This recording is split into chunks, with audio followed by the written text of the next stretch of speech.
FTP நேயர்களுக்கு வணக்கம். நாம் தொடர்ந்து பல ஆண்டு காலாக பார்த்து வருகிறோம். பாஜகவில் திரைத்துறையினருடைய ஆதிக்கமானது தொடர்ந்து இருந்து கொண்டே இருக்கும். அதிலும் தேர்தல் காலகட்டங்களில் திரைத்துறையினரோடு பாஜக எந்த அளவு நெருக்கம் காட்டுவார்கள் என்பதை நாம் தொடர்ந்து பார்த்து வருகிறோம். அந்த வரிசையில் இப்பொழுது மலையாளத்தில் பேர் சொல்லக்கூடிய ஒரு பெரும் நடிகராக இருக்கக்கூடிய மோகன்லால் அவர்களுக்கு தாதா சாஹிப் பால்கே விருதானது கொடுக்கப்படுகிறது. இதில் உள்ள அரசியல் என்ன, இதை பற்றி பேச நம்மோடு வம்சி அவர்கள் இணைந்திருக்கிறார். வணக்கம். வணக்கம் சதீஷ். மோகன்லால் அவர்களுக்கு தாதா சாஹிப் பால்கே விருது, இதுக்கு பின்னாக என்ன அரசியல் இருக்கிறது உங்களுடைய பார்வை? இல்ல, பின்னால இருக்க அரசியலை பேசுறதுக்கு முன்னாடி முதல்ல மனமார்ந்து மோகன்லால் சாருக்கு இந்த விருது கிடைச்சது பாராட்டணும். ஏன்னா ட்ரூலி டிசர்விங். இது எந்த மாற்று கருத்து கிடையாது.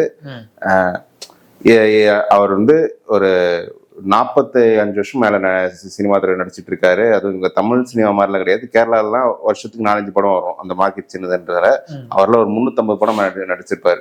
இப்போ இந்த வருஷமே நடிச்ச 2 படம் 250 கோடி மேல back to back hits. Empuraan Thudarum இருக்கு, இப்ப கூட ஹிருதயபூர்வம் நல்லா ஓடி இருக்குன்றத. ஸோ மோகன்லாலுக்கு இந்த விருது கிடைச்சது ட்ரூலி டிசர்விங். அதுல நோ செகண்ட் தாட். ஆனா என்ன தாதா சாஹிப் பால்கே அவார்டு பொறுத்தவரைன்னா, அந்த அவார்டுன்றது தாதா சாஹிப் பால்கே அவார்டுன்னு என்னன்னு சொல்றேன். இப்ப நம்ம பத்மபூஷன் பத்மஸ்ரீலாம் பொதுவா எல்லா துறையிலும் சேர்ந்தவர்களுக்கு ஒரு ஒரு life time achievement, contribution to India வளர்ச்சிக்கு பங்களித்ததுக்காக அரசாங்கம் ஒரு எல்லா துறையில சேர்ந்து கொடுக்கறது பத்மபூஷன் விருதுகள். அதுல பாரத் ரத்னா என்பது இருக்கிறதுல ஹையஸ்ட் சிவிலியன், நாட்டின் மிகப்பெரிய உயரிய விருது எல்லா துறையிலுமே. இதை தாண்டி துறை சார்ந்து ஒவ்வொரு துறைகளுக்குமே லைஃப் டைம் அச்சீவ்மெண்ட் அவார்டு ஒன்று இருக்கு. இப்போ ஸ்போர்ட்ஸ்ல கேல் ரத்னா விருதுகள் இருக்கு. அதே மாதிரி இப்போ சினிமா துறையில தாதா சாஹிப் பால்கேன்றது சினிமா துறையில ஹையஸ்ட் அவார்ட் இந்தியாவில் கிடைக்கும். இந்த தாதா சாஹிப் பால்கே அவார்டு தான் 1969 இந்த அவார்டு கொடுத்துட்டு வராங்க.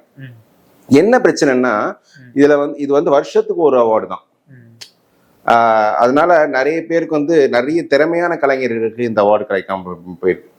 வருஷத்துக்கு இதே 2-3 அவார்டுனா அவங்க பத்மஸ்ரீ பத்மபூஷன் 2-3 அவார்டு ஸ்ட்ரிட் பண்ணி கொடுத்துருக்காங்க. அது ஒரு அவார்டுனால திறமையான கலைஞர்களுக்கு அது அவங்களுக்கு கிடைச்சவங்க எல்லாம் திறமையானவர்கள் தான். திறமையான கலைஞர் நிறைய பேருக்கு கிடைக்காமவும் போயிருக்கு. ஸோ அதனால ஒரு வருஷத்துக்கு ஒரு அவார்டுனா அந்த அது கொஞ்சம் லுக்ரேட்டிவா தான் இருக்கணும். இப்போ தமிழ் சினிமா எடுத்துக்கிட்டோம்னா தாதா சாஹிப் பால்கே விருதுன்றது இதுவரை 3 பேர் தான் கிடைச்சிருக்கு. நடிகர் திலகம் சிவாஜி கணேசன், அப்புறம் இயக்குனர் சிகரம் கே பாலச்சந்தர், அப்புறம் சூப்பர் ஸ்டார் ரஜினிகாந்த். இப்போ மலையாளம் சினிமால மோகன்லால் கிடைச்சிருக்கு. இது எப்படி கொடுக்குறாங்கன்னா, இதோட டைமிங் தான் எங்க கொஸ்டின். இப்போ ரஜினி சாரும் டிசர்விங் தான். ரஜினி சாருக்கு எப்போ இந்த அவார்டு கிடைக்குதுன்னா 2021 அவர் ரிசீவ் 19 கிடைச்சிருந்த அவார்டு. பட் அவர் கலெக்ட் பண்ணிட்டு அந்த கோவிட் இருந்ததா 21 போய் ரிசீவ் பண்றாரு இந்த அவார்டு. 21 இப்போ தமிழ்நாடு தேர்தல். ஸோ இப்போ தெளிவா தேர்தலை மைண்ட்ல வச்சுதான் ரஜினி சார் கொடுத்துருக்காங்க.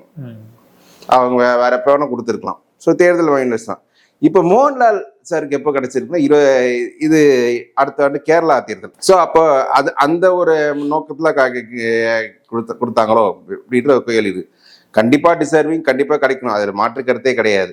பட் ஆனால் டைமிங், அது டைமிங் தான். அது பின்னால ஒரு அரசியல் இருக்குமோ அப்படின்ற நம்ம யோசிக்க தோணுது.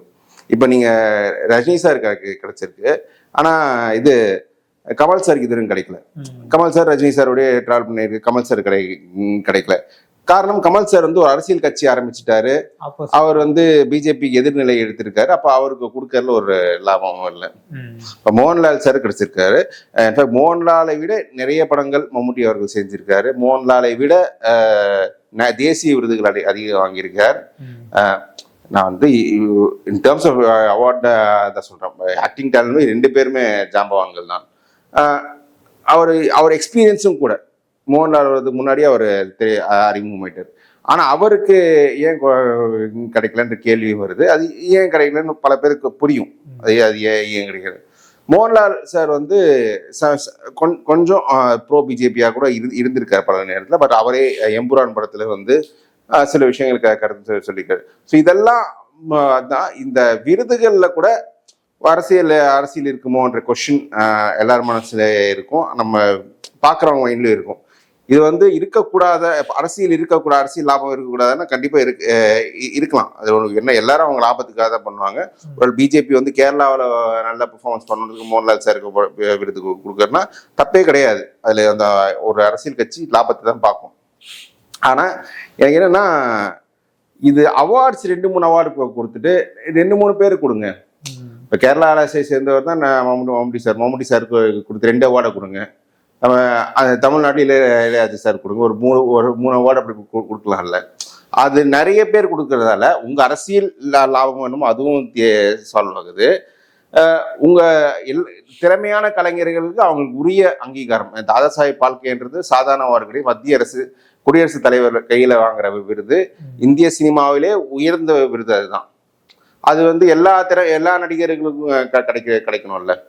அதுதான் நான் பாக்குறேன். நீங்க கேரளா தேர்தலை பத்தி சொன்னீங்க. 2026 தமிழ்நாட்டிலும் தேர்தல் நடக்க இருக்கு. ஆனா இளையராஜாவன்ற நீங்க கோட் பண்ணும்போது இளையராஜாக்கு தமிழ்நாடு அரசு பாராட்டு விழா நடத்துறாங்க. சோ அதனால தவிர்க்கப்பட்டிருக்குமோ? எனக்கு ஒருவேளை அது இருக்குமோன்ற எண்ணமும் எனக்கு இருக்கு. ஏன்னா ஸ்டாலின் ரொம்ப ஷூடு. ஸ்டாலின் வந்து இது பண்ற ஒரு மூவ் பாஜக எடுப்பாங்களோன்னு தெரிஞ்சு அவர் ஒரு படி மேலே பாரத ரத்னாவே கொடுங்க அப்படின்ற அந்த இதுல போயிட்டாரு. பாரத ரத்னா கொடுக்க முடியாது. ஏன்னா பால்கே அவார்டே கிடைக்காத நபருக்கு பாரத ரத்னா போக முடியாது. கலைத்துறையில பாரத ரத்னா கிடைச்சவங்க லதா மங்கேஷ்கர் வாங்கினாங்க. அவங்க வந்து பால்கே அவார்டு வாங்கின அப்புறம் தான் அங்க போறாங்க. ஸோ பாரத ரத்னா கொடுக்க முடியாது. அவர் பெரிய டிமாண்ட் வச்சுட்டாரு. இப்போ ஒருவேளை இளையராஜாக்கு இந்த அவார்டு கிடைச்சிருந்தா அப்ப என்ன எல்லாம் சொல்லுவாங்க, ஸ்டாலின் பாரத ரத்னா கேட்டாரு, நீங்க பால்கே அவார்டு கொடுக்குறீங்க. அவங்க பிரசிடென்ட் சில பேர் தெரியாது. அவங்க விமர்சனம் ஸ்டாலின் பேச்சை வந்து மத்திய அரசு ஏற்றுக்கொள்கிறது. அந்த இல்ல ஸ்டாலின் உங்களுக்கு பெரிய அவார்டு கொடுக்க நீங்க இந்த அவார்டு கொடுக்குறீங்க அப்படின்ற அப்படியும் எடுத்துக்கலாம். ஸோ அதுல எதுக்கு அந்த இது எடுக்கணும் அப்படின்றது அந்த லைன் எடுக்கணுன்றதுக்காக அவங்க வந்து கொடுத்துட்டாங்க. இவரும் டிசர்விங். என்னோட பாயிண்ட், இவரும் டிசர்விங் அவரும் டிசர்விங் தான். 2 பேரும் கொடுத்துருக்கலாம். அது கொடுக்காம போயிருக்கு. இன்ஃபேக்ட் எனக்கு வந்து நான் வந்து சிரஞ்சீவிக்கு தான் கிடைக்கும். ஏன்னா அமிதாப் பச்சன் கொடுத்தாங்க, ரஜினி சார் கொடுத்தாங்க, அடுத்து சிரஞ்சீவி போவோம். இன்னைக்கு அவரு சகோதரர் பவன் கல்யாண் கூட ஒரு பிஜேபிக்காரர் மாதிரி பேசிட்டு இருக்காரு. அவன் அந்த சந்திரபாபு பதவியேற்பு விழாலாம் பார்த்தோம், எப்படி கை கோத்துரு 2 பேரு எப்படி இருந்தார் பிரதமர்னு. பட் ஆனா ஆந்திராவில் எலெக்ஷன் வரதுக்கு இன்னொரு 3 வருஷம் இருக்கு. எது எப்படியோ என்ன அரசியல் நடந்தாலும் மோகன்லால் சார் வந்து இதற்கு தகுதியானவருக்கு தான் இந்த விருது போயிருக்கு. அவருக்கும் நம்ம வாழ்த்துக்கள் சொல்லலாம். நம்ம மேலும் ஒரு காணொலியில சந்திக்கலாம்.